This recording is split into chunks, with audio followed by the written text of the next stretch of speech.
This program is brought to you by Link TV for educational and non-commercial use only.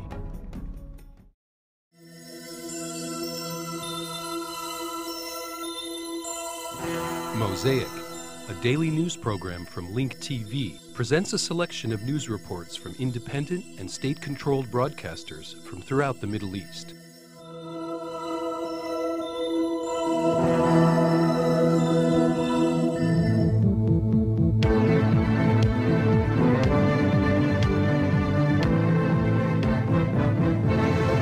Iran celebrated a National Day of Nuclear Technology on Monday as it marked its landmark entry to the world's nuclear club. 1 year to the day, Tehran announced a major breakthrough in enriching small amounts of uranium. اعلام می‌کنم که از امروز کشور عزیز ایران در زمره کشورهای تولید کننده صنعتی سوخت هسته‌ای قرار می‌گیرد. برای اروپا Natanz nuclear facility in central Iran today hosted President Ahmedinejad, who announced Iran's expanding its atomic work, enriching uranium on an industrial scale. The president said Iran last year mastered the fuel cycle technology, adding, "The indigenous know-how Tehran has secured on the back of 1 year-long tireless efforts by its experts has helped the country begin industrial-level enrichment." He further said big powers are trying to push for a barrier in the way of Iran's progress, adding the Iranian nation will not let the enemy reap benefits when it comes to Iran's national interests. Ahmadinejad said Iran has been an NPT member for the past 35 years, but that such membership has failed to serve the purpose of Tehran. The president continued, Tehran has provided the IAEA with the required documentation that its nuclear program solely seeks peaceful intentions and that the inspectors with the UN nuclear watchdog have kept close tabs on Tehran's civilian program. President Ahmadinejad said Iran's non-military nuclear program has put to the test the fate of the UN Security Council and its permanent members as to how much they honor international laws, rights of nations, and whether they are committed to the rules they have laid down themselves. Earlier, head of Iran's Atomic Energy Organization, Reza Aghazadeh, said Tehran has shown steely determination to draw on endeavors by its youths to materialize its comprehensive atomic plan with full fuel cycle atop the agenda. He further said Tehran could manage to install, complete and implement its nuclear equipment at a record fast pace, posting a 13% rise in that regard. The IAEO chief said Iran prides itself on efforts to explore, excavate uranium reserves, produce yellow cake as the raw material for nuclear fuel, and make UF6 in its Isfahan atomic facility. On the sidelines of Nuclear Technology Day celebrations, Secretary of Iran's Supreme National Security Council, Ali Larijani, spoke of plannings being made for the fresh round of talks with the EU. He said the European side has calmed down in favor of Iran's nuclear rights. Iran's top nuclear negotiator said talks bear fruit only when they fall within an appropriate framework. Larijani continued Tehran is resolved to press ahead with its peaceful nuclear program, which disapproves of atomic weaponry. He went on to say Tehran may be obliged by Parliament to review its nuclear policy if it faces deeds in bad faith by the other side. In the meantime, hundreds of university students gathered outside the Iranian Atomic Energy Organization in Tehran on Monday to mark National Nuclear Technology Day. Chanting anti-US and anti-British slogans, the ralliers reaffirm the Iranian nation's right to a civilian nuclear program.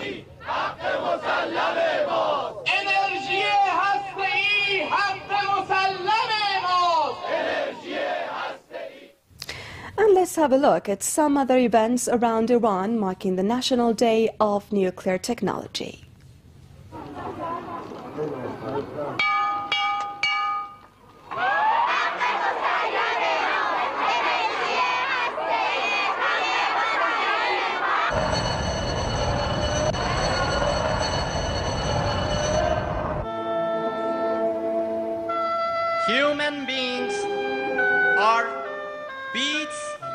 of the same soul.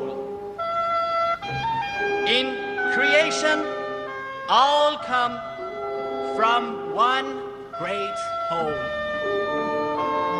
Ache of each part cannot pain the core that other parts cannot tolerate no more.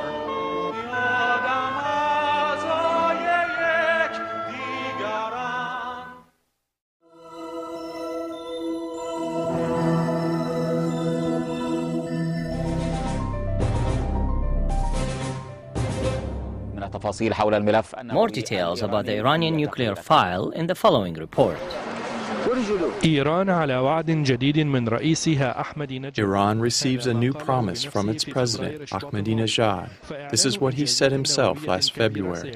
Great achievements would be announced by April 9th. On that scheduled date, Ahmedinejad was at the Natanz facility to announce that more centrifuges have been constructed and are capable of enriching uranium. This scientific achievement should not be underestimated, as it will expedite the enrichment of uranium.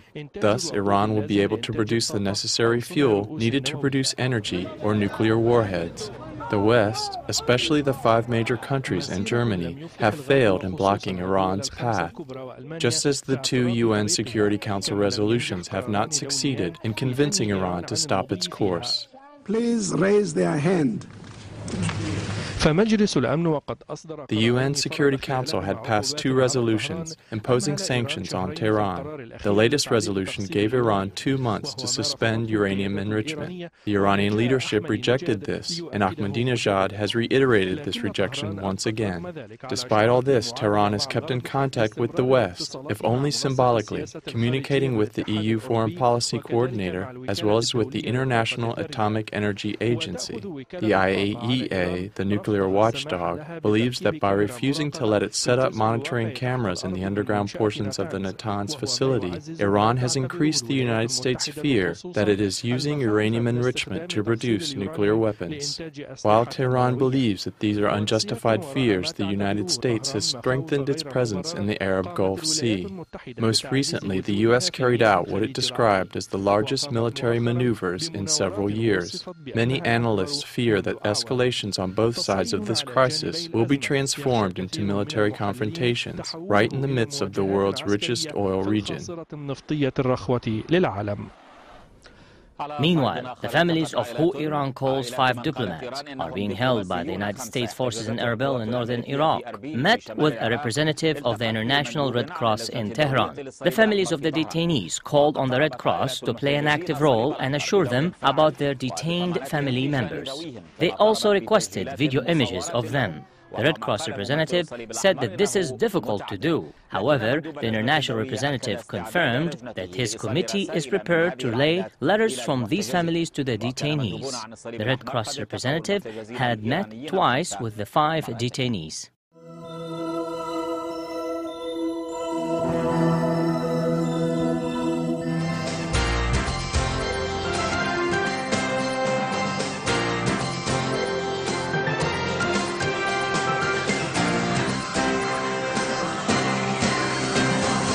Is there any realistic alternative to a strike on Iran's nuclear facility?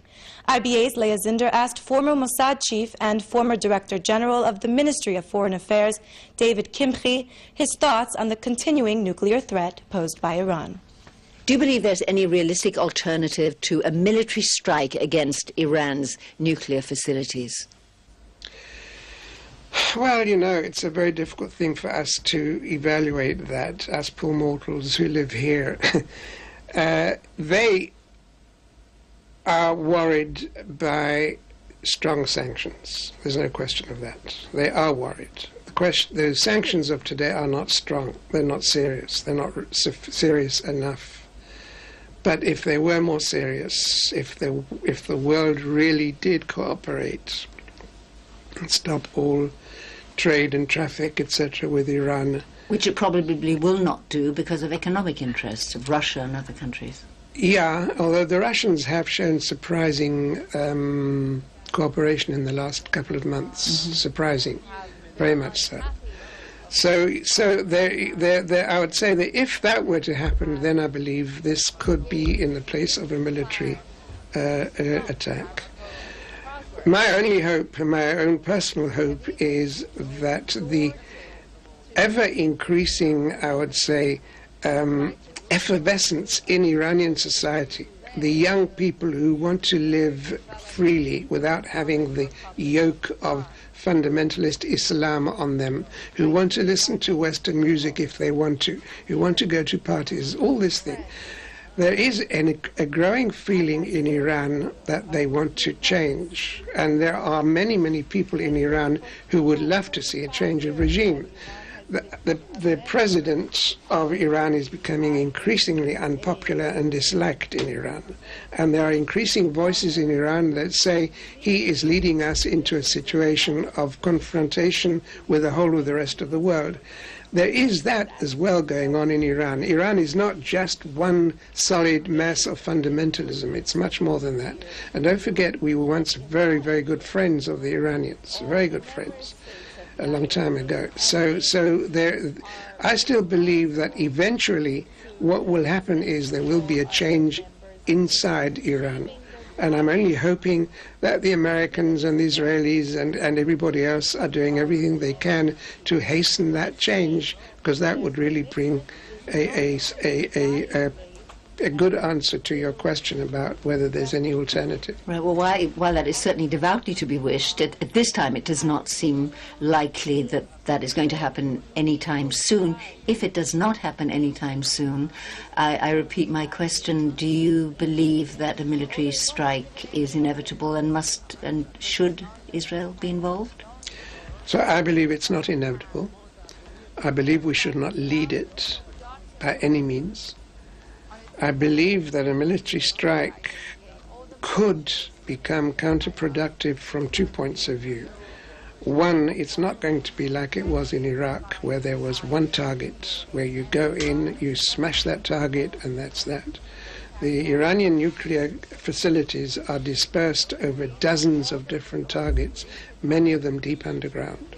So that even if there is a military strike, it's not 100% certain you can completely disable their efforts. That's one point. And the second point is it would create a tremendous backlash within the Iranian society. The Iranians are very patriotic. They always have been. They're very pro-Iranian. Not necessarily pro-regime, but pro-Iranian. And if there would be a military strike against Iran, Iranian society would stand like one person behind this regime, whereas my hope is that that regime will eventually collapse. This would prevent any idea of collapse of that regime if there would be a military strike. So it has to be thought through very, very carefully, and one should try all other options before one goes to a military strike. And one last question. Do you expect that there will be a war next summer, as some Israeli intelligence and experts do believe, that might involve Iran and Syria? Next summer is around the corner, in a couple of months' time. No, I don't believe it. Definitely not.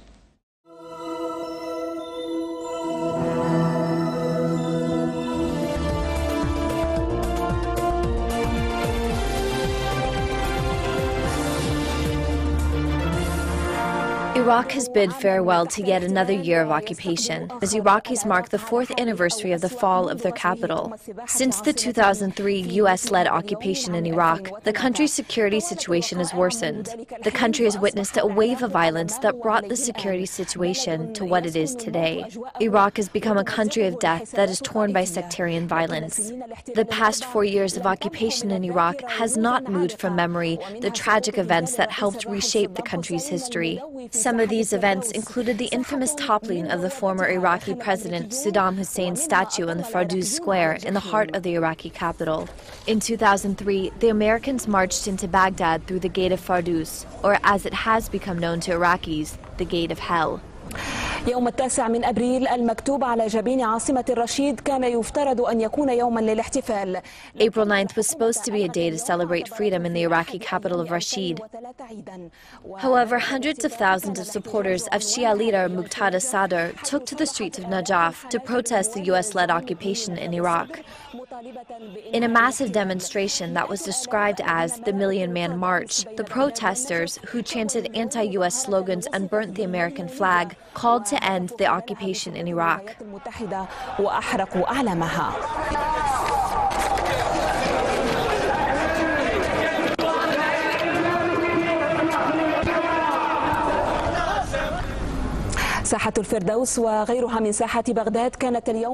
On this fourth anniversary of the fall of the Iraqi capital, the Fardous Square was turned into a ghost town, where only sound of occasional gunfire could be heard. Meanwhile, the Iraqi army and security forces were fully deployed in the streets of the Iraqi capital and imposed a 24-hour curfew. The year 2006 was indeed the worst year of the U.S. occupation in Iraq. During the past year, the sectarian violence took a turn for the worse, with the airing of the dramatic trial of the former Iraqi president and co-defendants. In addition, a new wind of political change has blown in the two capitals of war, Washington and London. Ismat Tarabi reports.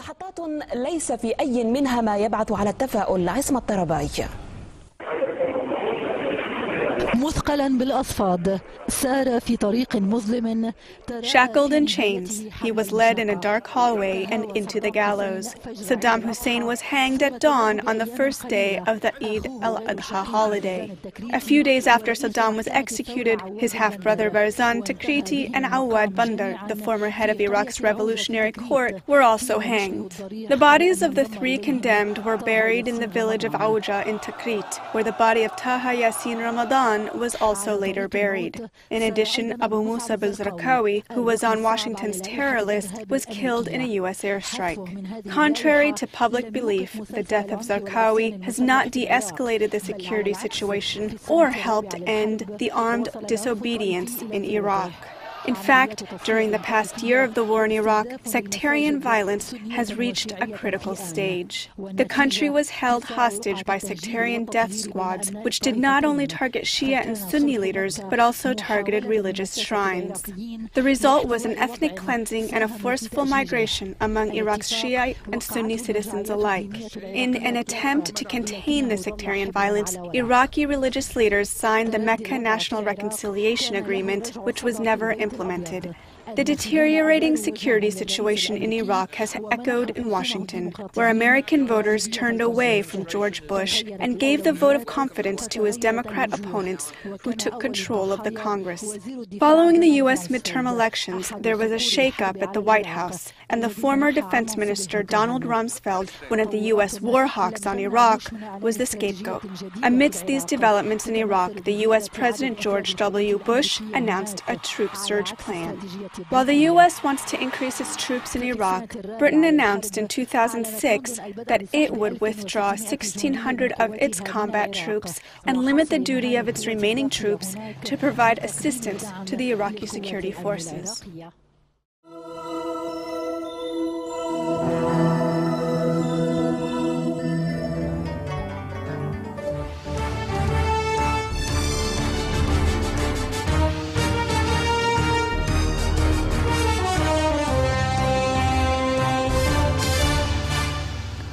During the past 4 years, Iraq has witnessed a series of assassinations that targeted the country's political figures. This news overshadowed the country's political and security situation and impacted all aspects of life in Iraq.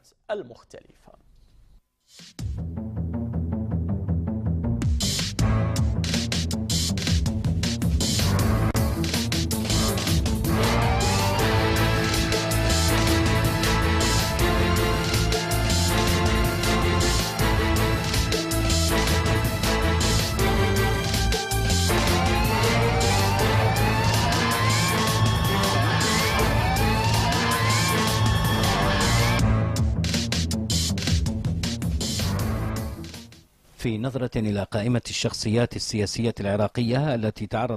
following report examines the string of assassinations that targeted Iraqi political figures during the past 4 years. Since 2003, many Iraqi officials have been killed and scores of others have escaped assassination attempts. A look at the history of violence in Iraq reveals that the security situation took a sharp downturn in the aftermath of the 2006 Samarra bomb attacks on the Imam al-Askari shrine. Many Iraqis believe that this incident, which is still under investigation, did not receive the attention from the authority they were hoping for. The attack on Al-Askari shrine overshadowed the social, political, economic, and security situation in Iraq. In 2006, phrases like unknown armed assailants and assassination attempts and many others were added to Iraq's book of violent words. On March 25, 2007, Iraq's Deputy Prime Minister Salam al-Zobai escaped an assassination attempt in Baghdad. A suicide bomber strapped with an explosive belt blew himself up near al-Zobai compound in the Green Zone, killing 6 people and injuring 15 others, including al-Zobai and 4 security guards. A source affiliated with the office of the Deputy Prime Minister dismissed reports by knowledgeable sources that the attack was an inside job carried out by a member of al-Zobai's security detail.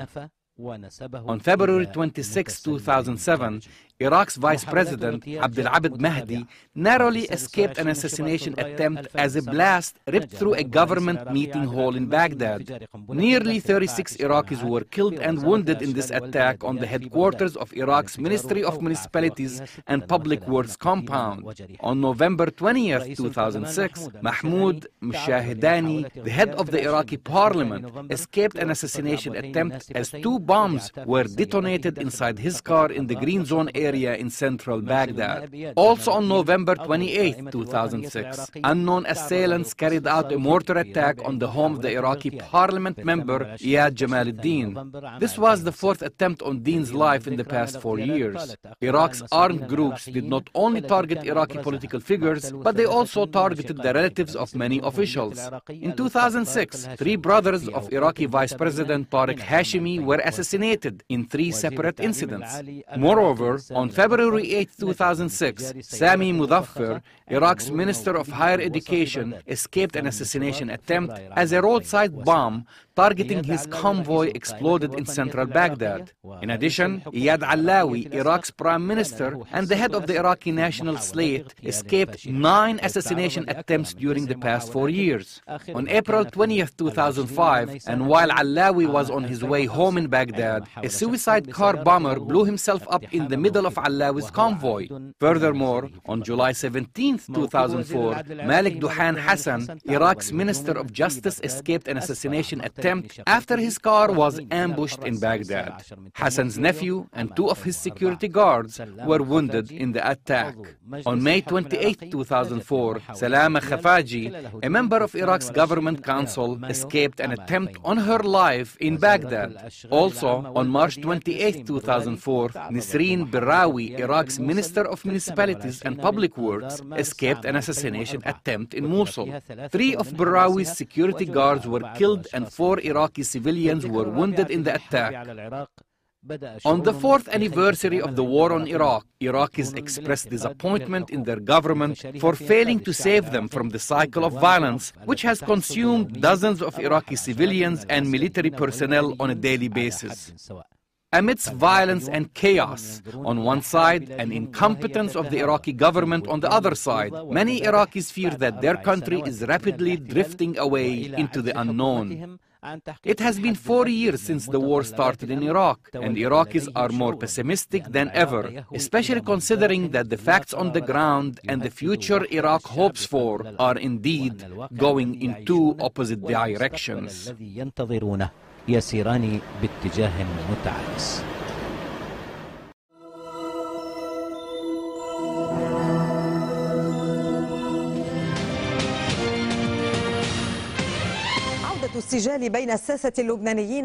The disagreement continues between the Lebanese ruling majority and the opposition over the international courts and political representations in the cabinet and parliaments.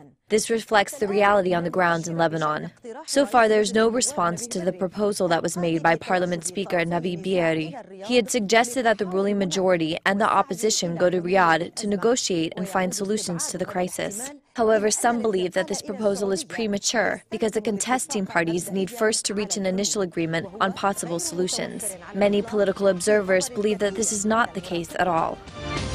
The Democratic gathering leader Walid Jumblat accused the Lebanese opposition in general, and Hezbollah in particular, of trying to create an ethnic strife in his stronghold in the Mount of Lebanon. Jumblat also accused the Lebanese army of ignoring the arms smuggling by Hezbollah. These accusations generated strong reactions, especially from Hezbollah Secretary General Hassan Nasrallah. He said that he wants a strong national army that can maintain Lebanon's stability and security, while the ruling majority wants a sectarian army. Nasrallah also accused them of reaching power by deception and by taking advantage of the unfair law that was passed in 2005. He also praised President Emil Lahoud as a man who stood firm in Arab and international arenas and withstood conspiracies, and confirmed that Lahoud will stay in office until the very last second of his extended term. If it was someone else other than Emil Lahoud, he would not put up with this. Every day, he is treated with rudeness, insults, and sarcastic articles. They have done everything to Lahoud aside from assassinating him. Despite all this, the man stays in office with dignity and self-respect. When he went to the Arab League summits in Khartoum and Riyadh, he defended the Lebanese national principles and interests with loyalty. Meanwhile, ministers from the ruling majority demanded that the Lebanese Prime Minister Fouad Siniora replace the 6 ministers who left in November and appoint new ones in their places. Nasrallah responded to this demand by saying that the Shiite ministers had resigned to stop the ruling majority from taking Lebanon into the American-Israeli political sphere of influence. He added that the noise that was made by the ruling majority reflected the collapse of their plan to rely on foreign forces, which was suicidal to begin with. Nasrallah said that the internal Lebanese dialogue has reached a deadlock, and that the international court was planned in advance with ulterior political motives, capitalizing on the death of late Prime Minister Hariri. The new approval of the international court was done illegitimately. We do not make our findings public because we are serious about the international court. We have decided not to disclose our findings until we have a serious dialogue. I do not want to disclose a secret. Yes, the Saudis had asked us to disclose our findings. The Syrians had asked us to disclose our findings. And the Iranians had asked us to disclose our findings. The Saudis actually asked the Syrians and the Iranians to disclose their findings. We said that we will not disclose our findings to anyone. When there will be a serious dialogue, we will disclose them. Nasrallah advised the ruling majority to reach an agreement with the opposition before it's too late, and that time will show that he is right. The Lebanese crisis reached a deadlock because the Lebanese opposition insists on its demand of 19+11 as the formula for the new cabinet, and the ruling majority refuses to give 1/3 of the parliament seats to the opposition. The question remains, how can the crisis be resolved when all options have been exhausted? The views expressed on Mosaic are those of the participating broadcasters, not Link TV or its sponsors.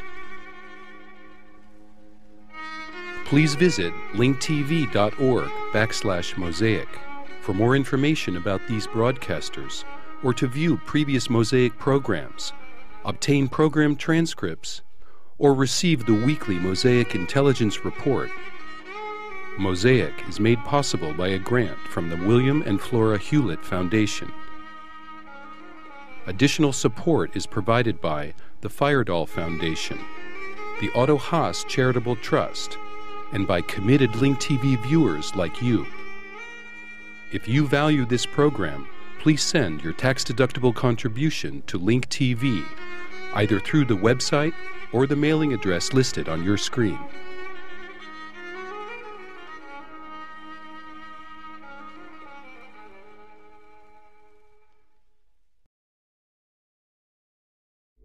This program was brought to you by Link TV for educational and non-commercial use only. Link TV is the only U.S. television network devoted to global and national news, with uncompromising documentaries and diverse cultural programs. Programs which connect you to the world.